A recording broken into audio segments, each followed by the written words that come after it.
Asher and I are here today to do my first video. I've got my cute little baby in the back. He's going to be joining us today. I have on what I call my hello, I'm a mother who works from home face. This is my husband's absolute favorite look that I have. However, when I go to run errands, I like to do just a little something so I feel just a little bit more put together. This is totally yesterday's hair. I threw in a little bit of some dry shampoo and some sea salt spray, and I called it good. So for my face, I like to do what I call my 5-minute mom face, which I do every time I go to run errands. I'm going to start out with using a little bit of concealer. I like to put it under my eyes. I'm currently using Tarte. If you can see it, there it is. A fairly natural company. However, I'm currently in the process of switching it out. So you will see the difference as I switch to all of my unique products, which I think will be fun because it'll show the comparison and how I like different products and how you may change your mind about some of the regular professional lines that are good but maybe not the best. So I like to bring it all the way under my eye. This is more for a highlight. And I use a really light color. You want to highlight under your eyes, your chin, a little bit in the center of the forehead.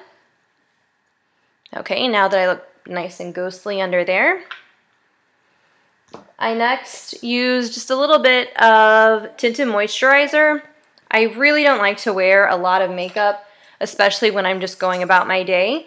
I do like using stippling brushes for my foundations. I just feel like it gives a really nice even coat.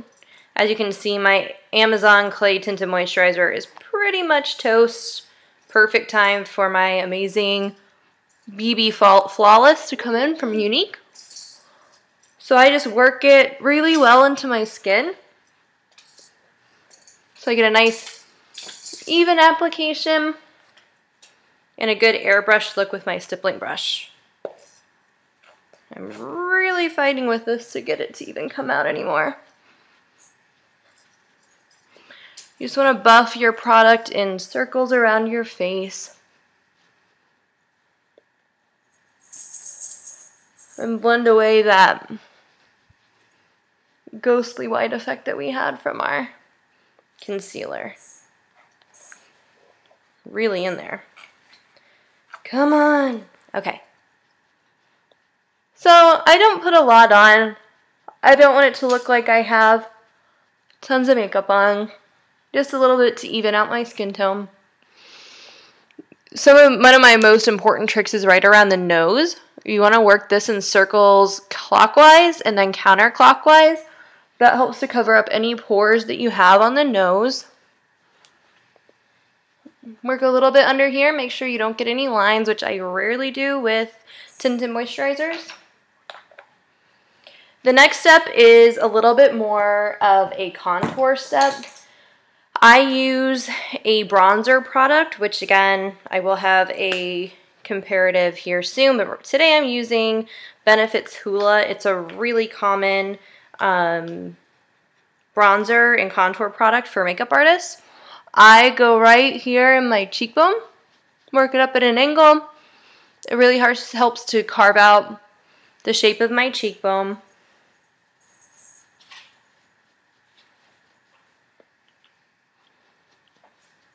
I go a little bit on my forehead.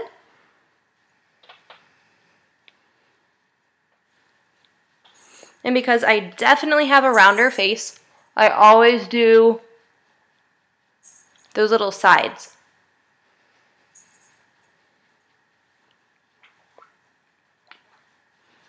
I even do a little bit under my chin sometimes. Carve out my jaw structure just a little bit more. That's it for bronzing on my cheeks. But what bronzer can double as is a little way to get some eyeshadow without doing eyeshadow. I use a little angle brush like this one. If you can see it, there it is. And I just add a little bit right there in the crease above my eye. Kind of blend it in with my finger, and boom, I got a little bit of color in my eyes. The next step, I use a highlighting product. This is Benefit's High Beam. I really like it. It's a nice, like slightly pink shimmery product that looks like nail polish. I use a little tiny airbrush,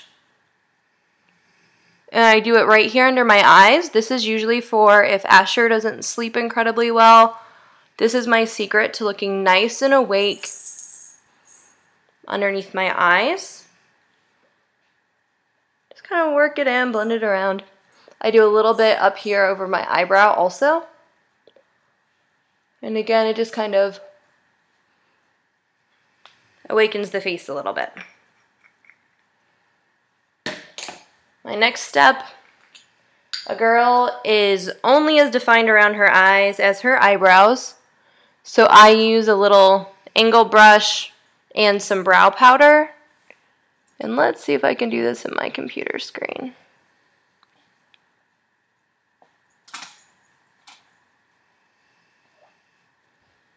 I just kind of fill in that top little piece just a little bit, especially on this side.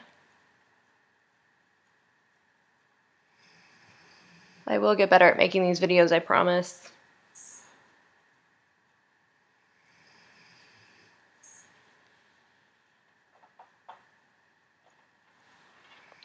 Okay, so we're a little defined, little filled in on the brows, nothing major. The next step is, voila, the lovely, lovely, unique 3D fiber lash. I personally like to brush out my lashes first with just your regular old eyelash brush, eyebrow brush. The first step here is the transplanting gel. This you apply just like a mascara, and it does best if you start about halfway on your lashes and go up all the way to the tips. As you can see, my lashes are a little bit long, so I'm going to get a little bit up there on the tops of my eye. It's really easy to rub off.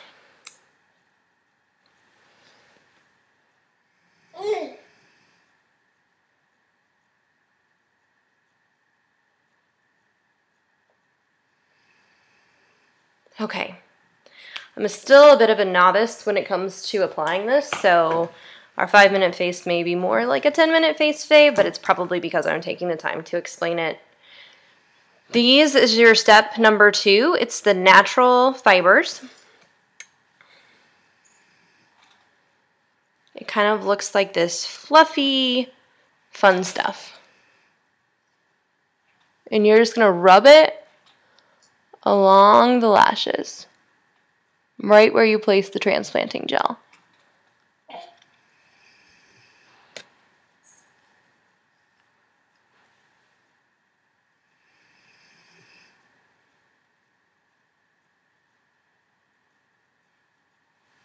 Okay, so the fibers are on, and then you do one more coat of the transplanting gel.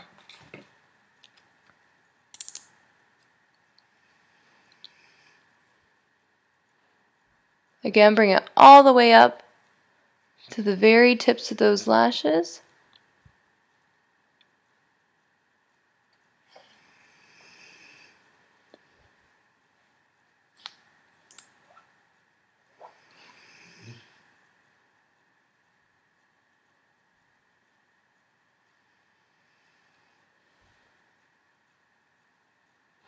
Okay, and there you can see it. Let me go ahead and remove those lovely little blobs I've got back there.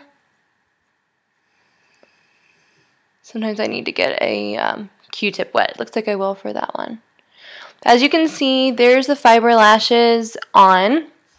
Now this is a really light coat, mainly because I want them to look appropriate for my mom errand face, yet I still love having some bangin' lashes when I'm out there.